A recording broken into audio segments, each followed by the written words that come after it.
देवेंद्र फडणवीस को infra man कहा जाता है, पर क्या वाकई में इंफ्रा मैन को जस्टिफाई कर पाए?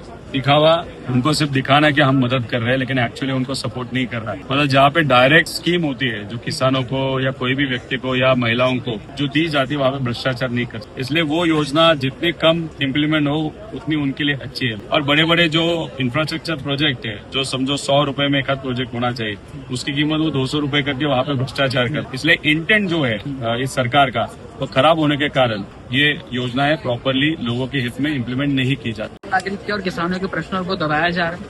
100%।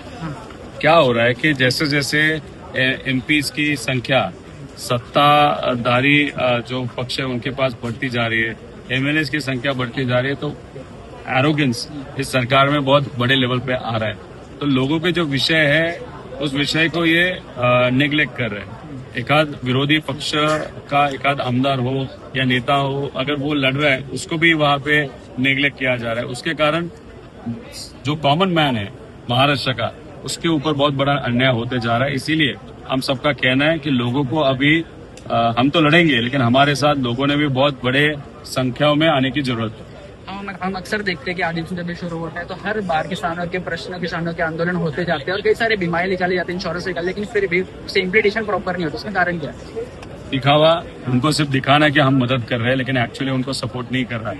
मतलब जहाँ पे डायरेक्ट स्कीम होती है जो किसानों को या कोई भी व्यक्ति को या महिलाओं को जो दी जाती है, वहाँ पे भ्रष्टाचार नहीं कर सकते, इसलिए वो योजना जितनी कम इम्प्लीमेंट हो उतनी उनके लिए अच्छी है। मतलब मतदान मिलने के लिए, वोट मिलने के लिए वो जाहिर करेंगे, उसका एडवर्टाइजिंग करेंगे, लेकिन एक्चुअली इम्प्लीमेंटेशन में वो प्रॉपरली इम्प्लीमेंट नहीं की जाती। और बड़े बड़े जो इंफ्रास्ट्रक्चर प्रोजेक्ट है, जो समझो 100 रुपए में एक आध प्रोजेक्ट होना चाहिए, उसकी कीमत वो 200 रुपए करके वहाँ पे भ्रष्टाचार करते हैं। इसलिए इंटेंट जो है इस सरकार का वो खराब होने के कारण ये योजनाएं प्रॉपरली लोगों के हित में इम्प्लीमेंट नहीं की जाती। आज आपने कौन कौन से मुद्दे उठाए किसानों के, बता सकते हैं? आपकी कांग्रेस में बैठी थी, विजयवाड़ी त्योहार भी थे। ये तो वोट वेवर जो हमारा मांगनी था, सरकार ने जो इम्प्लीमेंट किया उसमें उन्होंने जो कंडीशंस डाले वो निकाले, जैसे हम सबकी मांगनी थी। उसके साथ जो इंश्योरेंस की स्कीम है, क्रॉप इंश्योरेंस स्कीम, उसमें जो 4 इम्पोर्टेंट ट्रिगर थे इस सरकार ने वो निकाल दिए। उसके कारण बड़े तादाद पे किसानों पे अन्याय हो रहा है। तो ये 2 योजना प्रॉपरली इम्प्लीमेंट करने के लिए कंडीशंस मत डालो, और वो ट्रिगर जो थे वो वापस इम्प्लीमेंट होने की जरूरत है। उसके साथ कुछ विद्यार्थी जो है एमपीएससी स्पर्धा परीक्षा या कॉम्पिटिटिव एग्जाम के महाराष्ट्र के, वो ऑनलाइन एग्जाम का विरोध कर रहे हैं। तो हमारा कहना है कि ऑनलाइन नहीं होनी चाहिए, उसमें बहुत बड़ा भ्रष्टाचार हो सकता है, पेपर फूट सकता है।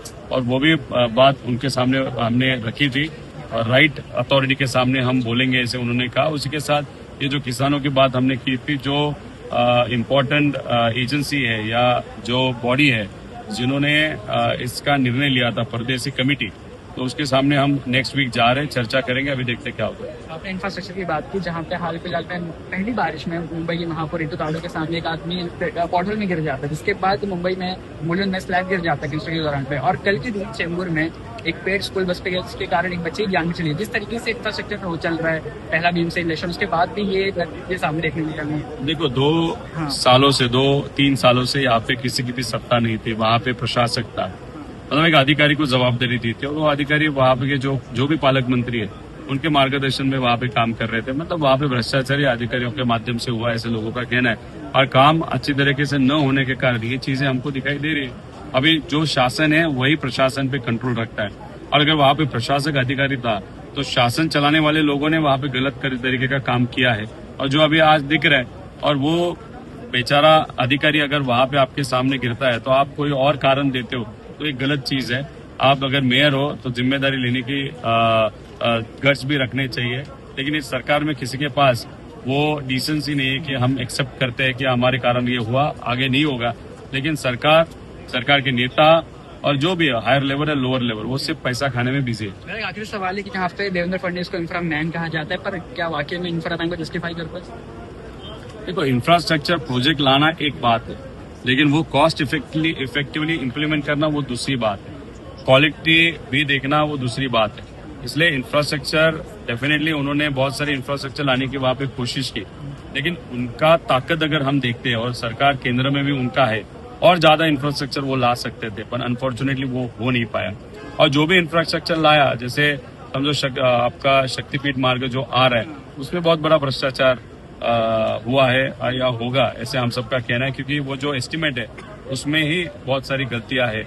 और अगर ऐसे रोड में, ब्रिजेस में, प्रोजेक्ट्स में अगर इतना बड़ा भ्रष्टाचार हो रहा है तो फिर वो कॉस्ट इफेक्टिव इम्प्लीमेंटेशन हम नहीं कह सकते। धन्यवाद सर। ये थे हमारे साथ एनसीपी के विधायक रोहित पवार साहब, जिनके साथ हमने कई सारे मुद्दों पर बात की कि चाहे मुंबई के इंफ्रास्ट्रक्चर हो, चाहे तो किसानों के मुद्दे और जिस तरीके से ऑपरेशन टाइगर जो असली मुद्दे हैं इस नागरिकों के प्रश्न है, तो किसानों के प्रश्न उनको दबाया जा रहा है। मैं विष्णु मिश्रा और आप देख रहे हैं नेक्स्ट टाइम।